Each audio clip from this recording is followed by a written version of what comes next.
Olá, bem-vindos ao nosso papo. Hoje é quarta-feira, 4 de fevereiro de 2026, e o nosso mergulho hoje é no mercado futuro de dólar, o WDO. E olha, o cenário lá fora está uma bagunça completa. Parece que tem incêndio em todo lado.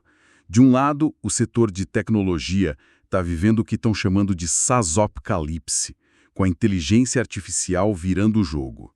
Do outro, tensões políticas esquentando entre Estados Unidos e Irã, e para piorar, o mercado americano está meio que voando às cegas. Exatamente, voando às cegas é a definição perfeita. E é por isso que a nossa conversa de hoje não pode ser só sobre um macro tradicional, sabe? O que vai definir o preço hoje, o que vai ditar a briga, é uma confluência de forças muito técnicas, quase invisíveis que vem do mercado de opções. Existe uma batalha estrutural, uma verdadeira guerra de trincheiras se formando ao redor de um único número, um único preço para o dólar. É ali que a grande economia global encontra a microestrutura do mercado e quando esses dois mundos colidem, o resultado pode ser bem explosivo. Ok, vamos desembrulhar isso então. Começando por essa confusão nos Estados Unidos. O governo deles conseguiu aprovar um pacote gigante de 1,2 trilhão de dólares, o que evitou uma paralisação da máquina pública. Mas toda ação tem uma reação, né?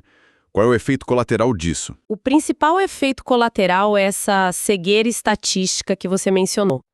Com a paralisação, a divulgação de dados oficiais cruciais foi adiada. O mais importante deles, o relatório de empregos, o famoso Non-Farm Payrolls, não saiu. Então, o mercado, que é viciado em dados para tomar decisões, fica sem seu principal guia. Ele é forçado a operar com base em dados secundários, privados, como o relatório da ADP, que são menos confiáveis. Isso injeta uma dose cavalar de incerteza no sistema. Entendi. É como tentar dirigir um carro de Fórmula 1 olhando só pelo retrovisor e com o para-brisa embaçado. O mercado fica muito mais arisco, qualquer barulho assusta. E isso deixa o índice do dólar global, o DXY, numa corda bamba, mesmo com a nomeação de um cara considerado mais duro com a inflação para o Fed, o Kevin Warsh. Exato. E o que é fascinante é como essa incerteza se conecta com as outras crises. Pega o SaaSpocalipse, a crise nas empresas de software. Isso está causando uma rotação de capital gigantesca. O dinheiro está fugindo em pânico de ativos de tecnologia, que eram os queridinhos da década, e procurando abrigo em coisas reais, tangíveis. Ativos que você pode, metaforicamente, tocar. E o exemplo máximo disso é o ouro, certo? Que não para de subir. É o maior exemplo. O ouro virou o porto seguro definitivo, batendo recordes históricos, passando dos $5.050 por onça. É um movimento clássico de aversão ao risco, uma busca por segurança em um mundo que parece cada vez mais digital e frágil. Aqui é onde fica realmente interessante. Se o dinheiro está fugindo do mundo digital e procurando coisas reais, onde o Brasil entra nessa história? O Brasil vira um protagonista inesperado. Porque quando o capital global pensa em coisas reais, ele pensa em commodities. E o Brasil é uma superpotência de commodities. Então, parte desse fluxo de dinheiro acaba aterrissando aqui.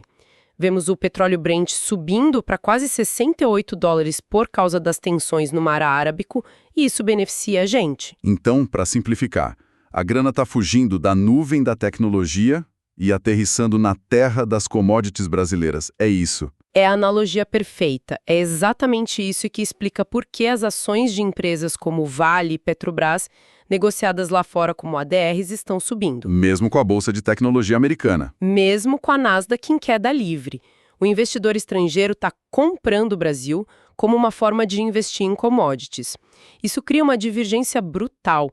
A nossa bolsa sobe enquanto a deles cai. Tudo por causa dessa grande rotação de capital. Mas espera aí.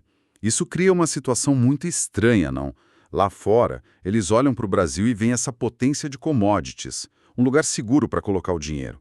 Mas aqui dentro, a gente liga o jornal e só se fala em crise fiscal, em risco, em juros. Como essas duas realidades tão diferentes conversam entre si? Elas não conversam, elas gritam uma com a outra. E esse é o grande paradoxo brasileiro do momento. A balança comercial forte contra o fiscal fraco. De um lado, entra um rio de dólares no país todo santo dia. Nossas exportações, principalmente de soja para a China, estão batendo recordes.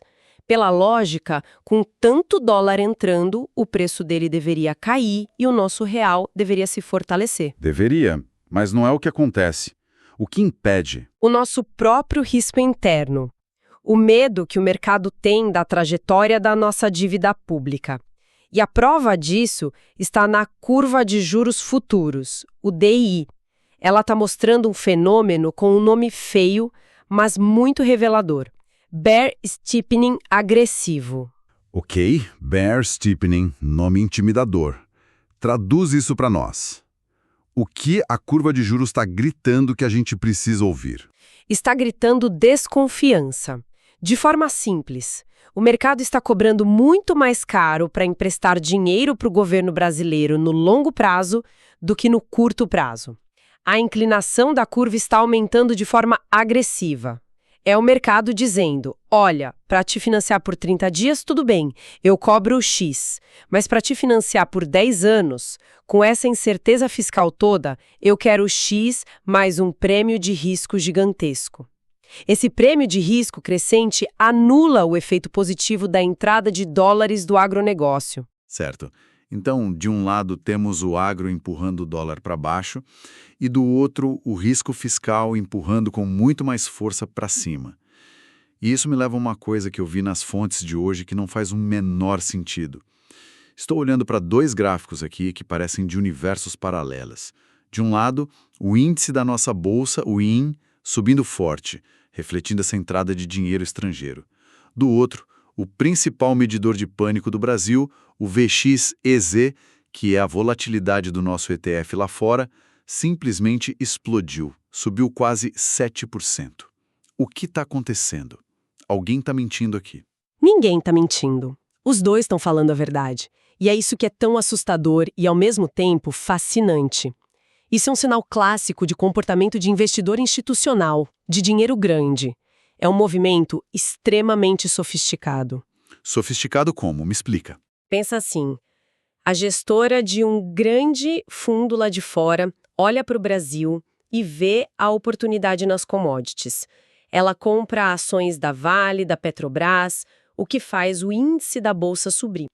Ela está otimista com o ativo. Porém, ela não é ingênua.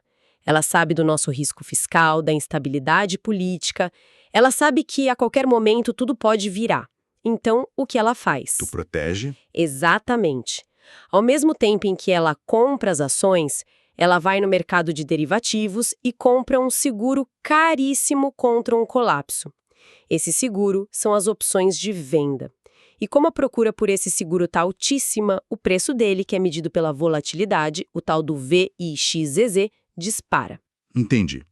Então, na prática, é como alguém que aposta uma fortuna num cavalo de corrida porque acha que ele vai ganhar, mas ao mesmo tempo paga um valor absurdo por um seguro caso o cavalo tropece e quebre a perna na reta final.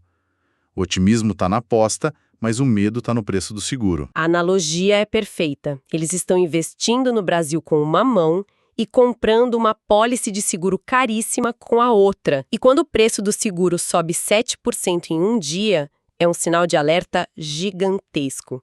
Significa que os grandes jogadores estão se preparando para uma volatilidade extrema. Certo. O cenário está montado. Um mundo arisco, um Brasil paradoxal e os grandes investidores com um pé no acelerador e outro no freio. Como tudo isso se traduz para o campo de batalha do dólar, o WDO, no dia de hoje? Você disse que a briga tem um endereço certo. Tem, e o endereço é o nível de preço de 5.200. É crucial que todos entendam. Isso não é só uma linha num gráfico, um suporte técnico qualquer. O que temos nos 5.200 é uma tripla confluência de forças estruturais do mercado de opções. É como se 3 rios subterrâneos e poderosos se encontrassem exatamente nesse ponto. É o centro de gravidade do mercado hoje. Uma tripla confluência, gosto disso, parece o nome de filme. Vamos por partes então. Qual é a primeira força nesse cabo de guerra?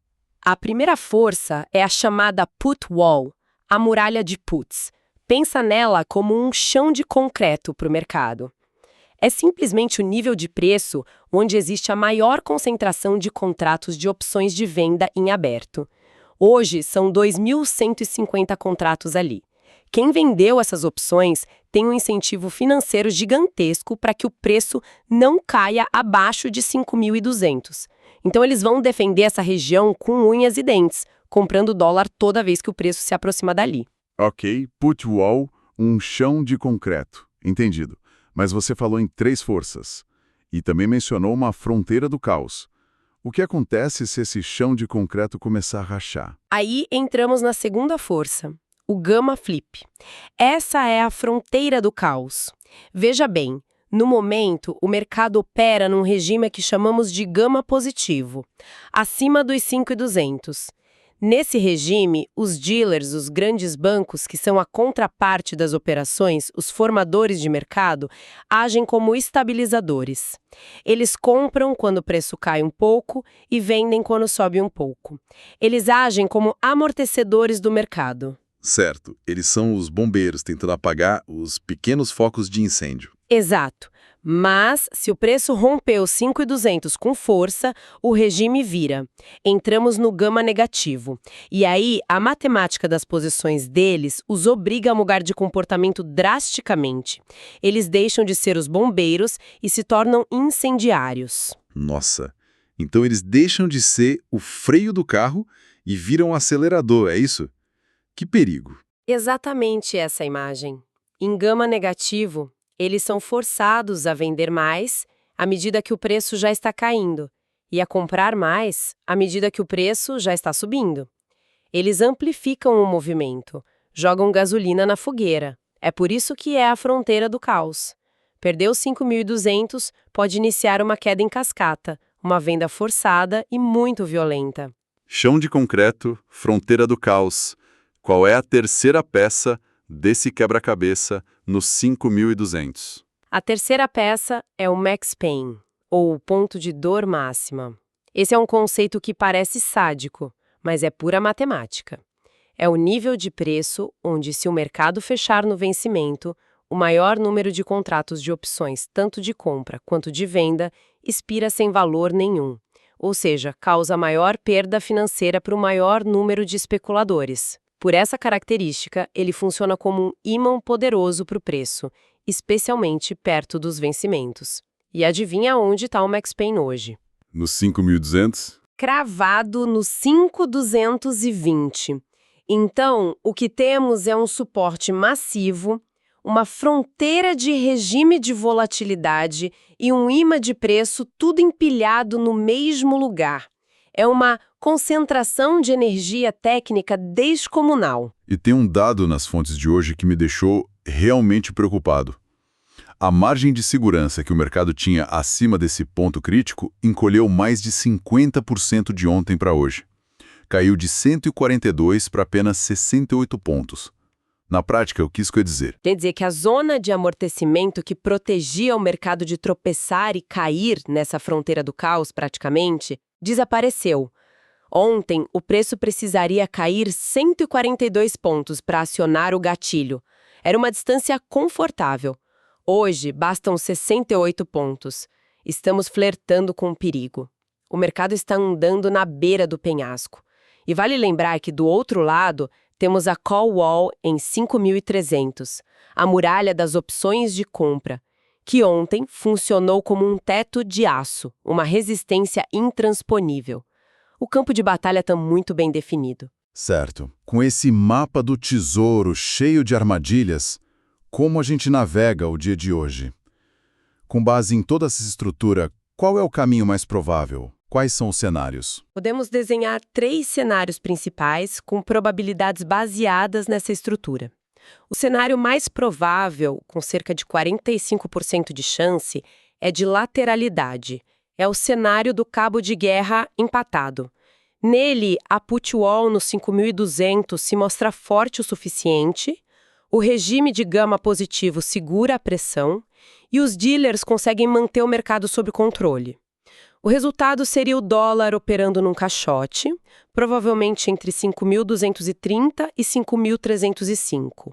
A tendência macro do dia, nesse caso, seria neutra. uma calmaria tensa. Ok, 45% de chance de o mercado ficar nesse impasse. E o segundo cenário mais provável? O segundo, com 30% de probabilidade, é o cenário de baixa para o real. O gatilho aqui é muito claro. O chão de concreto dos 5.200 não aguenta a pressão e quebra. Ou seja, o dólar sobe. Exato. O dólar se valoriza. Precisamos ver um rompimento com volume, com convicção. Se isso acontecer, o resultado é virada para o gama negativo.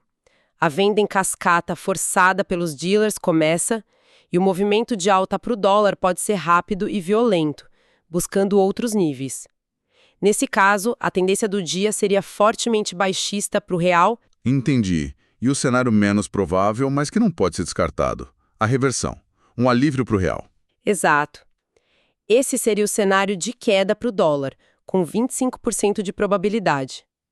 Nele, o suporte em 5.200 não só segura, como mostra muita força. O mercado testa a região, compradores de real aparecem em massa e o preço do dólar começa a se afastar da zona de perigo. Fatores como a alta da nossa bolsa e uma melhora no cenário de risco global podem ajudar nesse fluxo. O resultado seria o dólar caindo, talvez para testar novamente aquela resistência da call wall lá embaixo. A tendência do dia seria de cautelosa valorização para o real. Resumindo, então, o mais provável é um dia amarrado, de briga intensa, sem uma direção clara. Mas a porta para uma alta forte e rápida do dólar está perigosamente entreaberta. A chave do dia é uma só, a defesa ou a perda dos 5.200. Claro, tudo isso é o mapa técnico. Um evento macroeconômico inesperado, uma fala de alguém importante, pode rasgar o mapa a qualquer momento. Perfeito, você resumiu bem o risco. A calmaria é provável, mas o penhasco está logo ao lado. A estrutura técnica aponta para contenção, mas a margem de segurança diminui o tanto que qualquer empurrão mais forte pode levar à ruptura. Que análise! Passamos por um cenário global de incerteza e rotação de capital. Mergulhamos no paradoxo brasileiro, onde o fiscal briga com a balança comercial, e tudo isso deságua numa batalha técnica quase invisível para a maioria, e um único e decisivo número no mercado de opções. Isso tudo levanta uma questão importante para quem nos ouve. Quando observamos uma divergência tão gritante como a Bolsa de Valores, o IN, eufórica, em forte alta, e o custo do seguro contra um desastre, o VIX-EWZ, explodindo ao mesmo tempo, qual sinal devemos seguir? A euforia visível no preço da ação ou o medo embutido no preço da proteção? A resposta para essa pergunta muitas vezes revela a verdadeira intenção do capital institucional e a direção mais provável do mercado no futuro, muito além do que o gráfico está mostrando no momento.